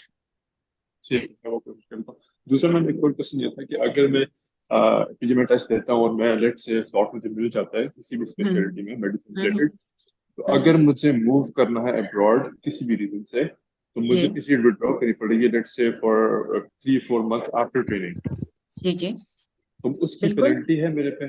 जी, इसकी पेनल्टी इस तरह है कि अगर आप 2 इयर्स से पहले रिजाइन करते हैं अपनी ट्रेनिंग कंप्लीशन से 2 इयर्स से पहले, तो then you are liable to refund all the stipend that you have received. अगर 3-4 महीनों में अगर कुछ स्टाइपेंड आपने रिसीव की है, तो एग्जिट ऑर्डर आपको उसी वक्त मिलेगा जब आप वो स्टाइपेंड रिफंड कर देंगे पीजीएमआई को।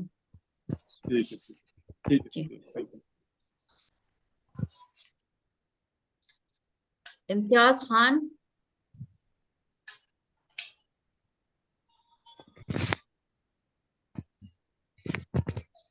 मरियम आमिर,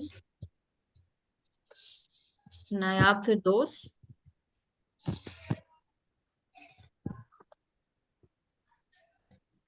देखिए अगर कोई क्वेश्चंस आपके नहीं हैं तो हाथ ऊपर करने का कोई फायदा नहीं है। अगर कोई क्वेश्चंस हैं तो प्लीज कम्युनिकेट। और हेलो अगर जी जी बोलें। मैम, मेरा क्वेश्चन है कि जो पिछले इंडक्शन में रह चुके हैं तो वो अब दोबारा पर ये सेम प्रोसेस से दोबारा चाहेंगे?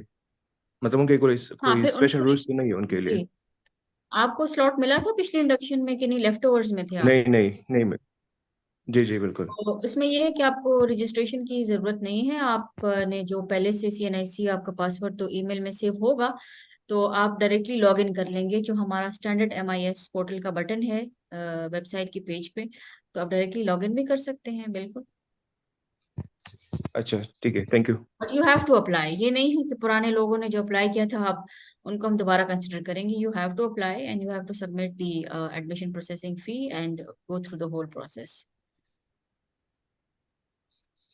Okay thank you ma'am.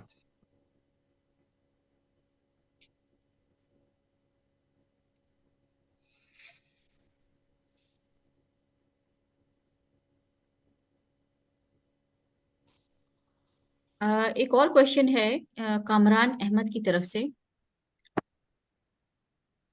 Doctor Kamran Ahmad, आपने क्वेश्चन किया है कि आप सेकेंड फेलोशिप के लिए न्यूरोलॉजी में अप्लाई कर सकते हैं कि नहीं। Neurology is basically a sub speciality. जो सेकेंड फेलोशिप अगर आपने किसी भी स्पेशलिटी में मेडिसिन एंड अलाइड में की हुई है, तो उसके ऑप्शंस जो हैं वो सेकेंड फेलोशिप के वो क्लियरली विजिबल हैं ऑनलाइन फॉर्म में। तो neurology is not second fellowship, neurology is a sub speciality, this is very clear. ये anonymous attendee who is this? आपके बहुत ज्यादा क्वेश्चंस हैं, तो इट इज बेटर कि आप इनको बजाय टाइप करने के आप हमसे डायरेक्टली पूछ लें। Shanze Khan is asking can we give preferences? नहीं, प्रेफरेंसेस का टाइम अभी नहीं है, अभी सिर्फ ऑनलाइन एप्लीकेशन फॉर्म का टाइम है। रिन्यूअल ऑफ लाइसेंस के बारे में लोगों ने पूछा हुआ है, वो मैं बता चुकी हूँ। आप मेरे इस वेबिनार की रिकॉर्डिंग जो है वो लेटर ऑन देख लें। प्रोफेशनल एग्जाम्स की ओरिजिनल डीएमसी सबमिट करेंगे या कॉपी? नहीं, ओरिजिनल। एग्जाम्शन लेटर का आप फिर सीपीएसपी से पूछ लें कि what is an exemption letter, वो उनका अपना क्राइटेरिया है।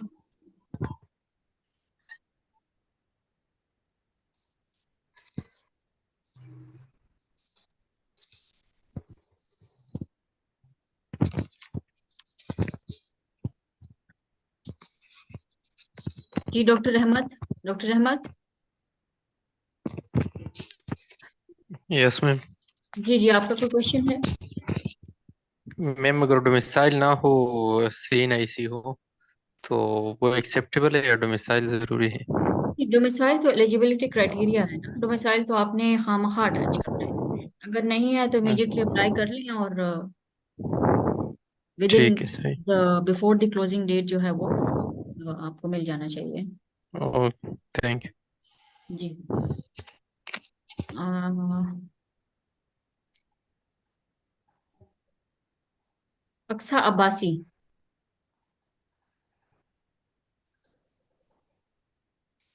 हमाद अहमद। हेलो। जी जी बोले। जी मैडम, सॉरी पहले आवाज नहीं आ रही थी सही। मैंने जी। काइंडली पूछना था कि अगर डेंटिस्ट्री की इंडक्शन पॉलिसी जो है उसमें आउटसाइड केपीके कहाँ पर अलाउड है, मतलब स्लॉट्स कहाँ कहाँ मिल सकते हैं? You are asking about NOC based induction. जी जी बिल्कुल। वो तो आप जहाँ से एनओसी लाएंगे वहां पे ही स्लॉट मिल जाएगा, लेकिन उसका तरीकेकार ये है कि अगर हमारे अपने स्लॉट्स फिल हो जाते हैं तो उसके बाद ही हम एनओसी को एंटरटेन करते हैं, और एनओसी भी मेरिट वाइज ही एक्सेप्ट होती हैं।